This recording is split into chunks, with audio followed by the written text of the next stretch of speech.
கவனிங்க, வாசிங்க. வெளிப்படுத்தின விசேஷம் 13ஆம் அதிகாரம் 7வது வசனத்தை வாசிங்க. ரெவலேஷன் 13:7 வாசிங்க. மேலும் பரிசுத்தவான்களோட யுத்தம் பண்ணி அவர்களை ஜெயிக்கும்படிக்கு அதற்கு அதிகாரம் கொடுக்கப்பட்டதும் அல்லாமல், நல்ல கவனிங்க, ஒவ்வொரு கோத்திரத்தின் மேலும் பாஷைக்காரர் மேலும் ஜாதிகள் பிரிவுகள் மேலும் அதற்கு அதிகாரம் கொடுக்கப்பட்டது. வேர்ல்ட்ல இருக்கிற அத்தனை பேர் மேலேயும் யூரோப்பியன் யூனியனுக்கு ஆளுகை வருமா? வேர்ல்ட்ல இருக்கிற எல்லாரையும் ஒவ்வொரு கோத்திரத்தின் மேலும் ஒவ்வொரு பாஷைக்காரர் மேலும் ஒவ்வொரு பிரிவுகள் மேலும் அவங்க என்ன செய்வாங்களா? அதிகாரம் உடையவர்களா இருப்பார்களா? அதுக்கு ஒரு காரியம் இப்ப நடந்திருக்குது. அது வேர்ல்டு வைட் நடந்துட்டே வருது. எல்லா நாட்டையும் கவர் பண்ணிட்டாங்க. நிறைய இருக்கு. பட் உங்களுக்கு வெளியரங்கமா தெரியுற ஒரு விஷயம் மாத்திரம், இந்த ஒன் வேர்ல்டு கவர்மெண்ட் சொன்னேன் இல்லையா, அதுல வெளியரங்கமா தெரியுற ஒரு விஷயத்தை மாத்திரம் நான் சொல்லிட்டு முடிக்கிறேன். இதுதான் யூரோப்பியன் யூனியனுடைய கொடி. பார்த்திருக்கீங்களா? இதுதான் European union black. European union flag போட்டா இதான் ஒரு வரும். நீங்க எங்க போய் பார்த்தாலும் யூரோப்பியன் யூனியன் பிளாக் இதுதான். இப்போ வேர்ல்டு வைட் ஐரோப்பியன் யூனியன் எல்லா நாடுகளுக்கும் தன்னுடைய கண்ட்ரோலுக்கு கொண்டு வந்துட்டு இருக்கு. எல்லா நாடும் சைன் பண்ணுது. தானியேல் 9:27 வசனம் சொல்லுது, அவர் ஒரு வாரம் அளவும் அநேகருக்கு உடன்படிக்கையை உறுதிப்படுத்தின்னு இருக்கும். அப்படிதானே இருக்கு. அவர் ஒரு வாரம் அளவுனா 7 வருஷம், 7 நாள் தான் 7 வருஷம். அந்த 7 வருஷத்துல அநேகரோட கூட என்ன செய்வாங்களாம்? உடன்படிக்கை ஒப்பந்தம் போடுவாங்க. எல்லாரோட கூட அக்ரிமெண்ட்ஸ் போடுவாங்களாம். பைபிள் சொல்லுது. எப்படிப்பட்ட ப்ராபசி பாருங்க. இதெல்லாம் பைபிள்ல தான் இருக்குது. கடைசியா வரக்கூடிய கிங் என்ன செய்வானா? வேர்ல்டு வைட் இருக்கிற எல்லாரோடையும் என்ன செய்வானா? ஒரு அக்ரிமெண்ட்ஸ் போடுவானா? 7 years agreement. இப்ப எந்தெந்த நாடெல்லாம் போட்டிருக்குது அப்படிங்கிறதுக்கு ஒரு ப்ரூஃப் என்னன்னு கேட்டா, இது யூரோப்பியன் யூனியன் பிளாக். நீங்க சமீபத்தில் பாத்தீங்கன்னா இந்த யூரோப்பியன் யூனியன் பிளாக் உள்ள இந்த நாட்டு எந்தெந்த நாட்டு நம்பர் பிளேட், இதெல்லாம் நாட்டுடைய நம்பர் பிளேட் கொடுத்துருக்கிறோம் வேர்ல்டு வைட். முதல்ல இருக்கிறது மலேசியா, கோலாலம்பூர். அப்புறம் இருக்கிறது ஒவ்வொன்றும் யூரோப்பிய, ஆஸ்திரியா, அப்புறம் ஜெர்மனி, பிரான்ஸ், அப்புறம் ரோமேனியா, சுவிட்சர்லாந்து எல்லாம் இருக்கு. இங்க அத்தனை நாடும் இருக்கு. ஃப்ரம் ஈஸ்ட் டு வெஸ்ட் எல்லா நாட்டோடைய மிக முக்கியமான நாடுகளுடைய நம்பர் பிளேட்ஸ் உங்களுக்கு கொடுத்துருக்கிறோம். எல்லா நம்பர் பிளேட்ஸ்லயும் பாருங்க யூரோப்பியன் யூனியன் பிளாக் இருக்கும். European union black. European Union பிளாக்குக்கும் கோலாலம்பூருக்கும் என்ன சம்பந்தம்? மலேசியாவுக்கு. மலேசியாவுடைய பிளாக் வேற. ஏன் அவங்க நாட்டு நம்பர் பிளேட்ல ஒரு யூரோப்பியன் யூனியன் பிளாக் இருக்குது? ஒரு இன்னொரு நாட்டுடைய பிளாக் வைக்க கூடாது தானே? ஆனா ஏன் அவங்க நாட்டுடைய பிளாக் இருக்கு? அதை விட தாண்டி இது பாருங்க, இது இந்தியாவில் இதே சேம் பிளாக். எங்க போனாலும் இந்த பிளாக் நீங்க பார்க்க முடியும். யூரோப்பியன் யூனியன் பிளாக் நீங்க பார்க்க முடியும். ஒரு இன்னொரு நாட்டுடைய பிளாக நம்ம நாட்டு நம்பர் பிளேட்ல எப்படி போடலாம் உங்களுக்கு தெரியும் நினைக்கிறேன். பொதுவாக நம்பர் பிளேட்ல எந்த நாட்டு பிளாகையுமே வைக்க கூடாது. இப்போ இங்க கல்ஃப்ல மட்டும் சில நாடுகள்ல அந்த நாட்டுடைய சிம்பல் வச்சிருப்பாங்க, சில அடையாளங்கள் வச்சிருப்பாங்க. மற்றபடி வேர்ல்டு வைட் எந்த நாட்டுக்கு போனீங்கனாலும் அந்த நாட்டுடைய பிளாக் இருக்காது. அவங்க கொடுக்குற அந்த நம்பர்ஸ் இருக்கும், சில சிப்பு வச்சிருப்பாங்க, இந்த மாதிரி காரியங்கள் இருக்கு. ஆனா இப்போ வேர்ல்டு வைட் ஒவ்வொரு நாடா மாறிக்கிட்டே வருது. இந்தியா உட்பட எல்லா நாட்டுடைய நம்பர் பிளேட்லயும் பாத்தீங்கன்னா யூரோப்பியன் யூனியனுடைய பிளாக் வந்திருக்கு. இந்த யூரோப்பியன் யூனியனுடைய பிளாக் இருக்கிற நாடுகளுக்கு பின்னாடி ஒண்ணு நீங்க தெரிஞ்சுக்கணும், they are all under the control of European Union. இது நாங்க ரொம்ப வருஷமா சொல்றோம், நாங்க சொல்றதை ஒத்துக்க மாட்டேன்ட்டாங்க. இப்போ 2019ல இந்தியால லைசன்ஸ் கொடுக்குறாங்க, டிரைவிங் லைசன்ஸ். என்ன கொடுக்குறாங்க தெரியுமா? யூனியன் ஆஃப் இந்தியான்னு தான் கொடுக்குறாங்க.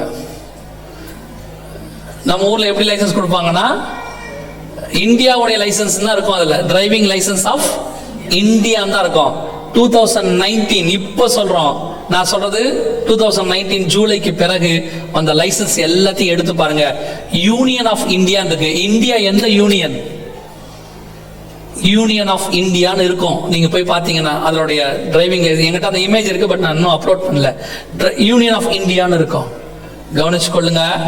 கடைசி காலத்து சாம்ராஜ்யம் உலகம் அனைத்தையும் தனக்கு கீழே கொண்டு வந்து விட்டது. இந்தியா உட்பட எல்லா நாடுகளும். இப்ப மிச்ச மீதி நாடுகள் தான் உள்ள போயிட்டு இருக்கு. கொஞ்சம் கொஞ்சமா எல்லாரையும் கொண்டு வராங்க, எல்லாரையும் அவங்களுக்கு கீழே கொண்டு வராங்க.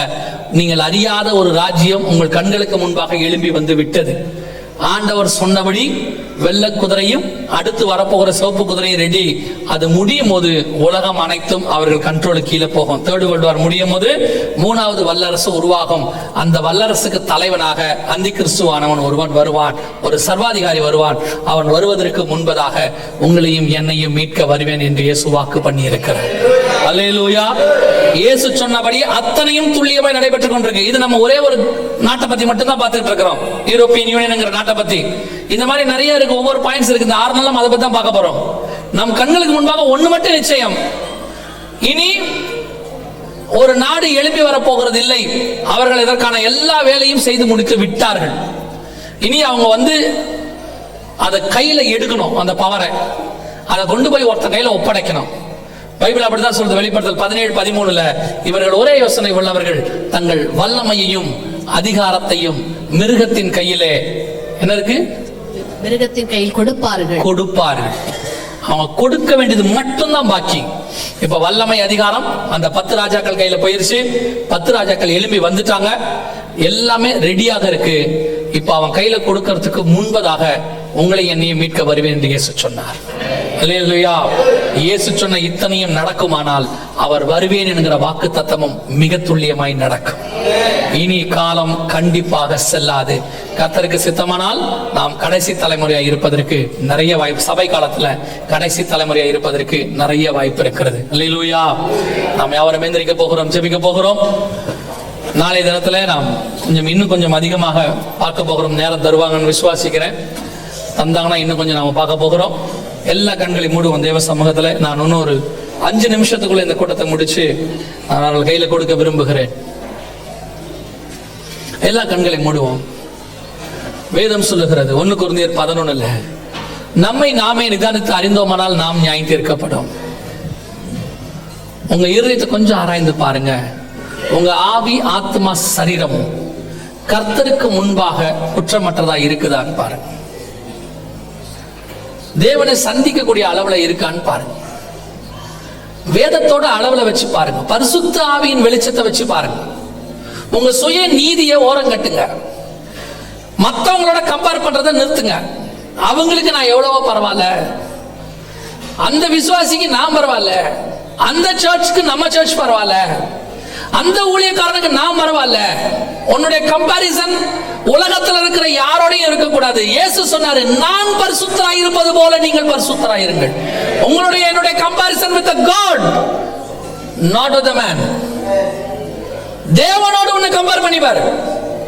அவர் மாம்சத்தில் வெளிப்பட்டு பரிசுத்தத்தில் நமக்கு முன்பாக ஜீவித்திருக்கிறார். அவர் மாம்சத்தில் வெளிப்பட்டு எல்லாவற்றையும் நஷ்டமும் குப்பையும் என்று விட்டிருக்கிறார். அவர் மாம்சத்தில் வெளிப்பட்டு சொல்றாரு, உலகத்தின் அதிபதி என்னிடத்தில் வருகிறான், அவனுக்கு என்னிடத்தில் ஒன்றும் இல்லை. இயேசு கிறிஸ்து எடுத்துக்கொள்ளப்படும் போது கூட தான் போட்டிருந்த வஸ்திரத்தை கூட வைத்து விட்டு போய்விட்டார். இந்த பூமியிலிருந்து எதுவும் வராது என்பது கர்த்தர் நமக்கு உணர்த்துகிற பாடம்.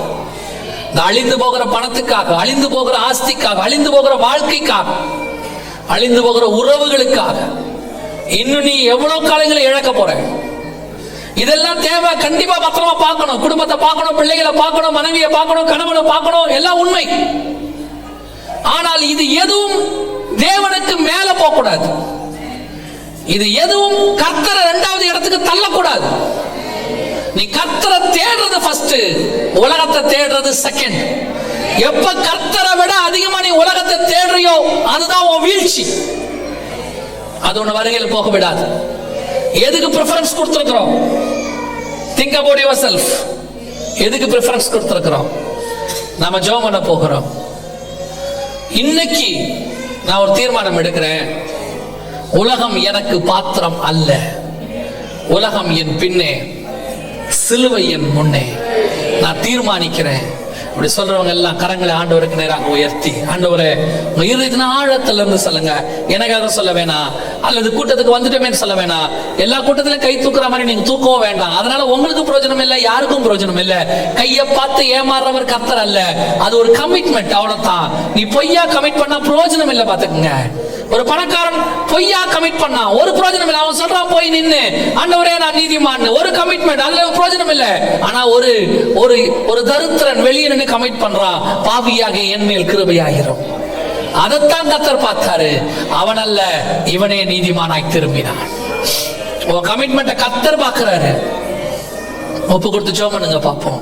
2 நிமிஷம் நாம ஜெபம் பண்ண போறோம். அந்த 2 நிமிஷத்தை நீங்க தேவ சமூகத்தில் எடுத்துக்கொள்ளுங்க.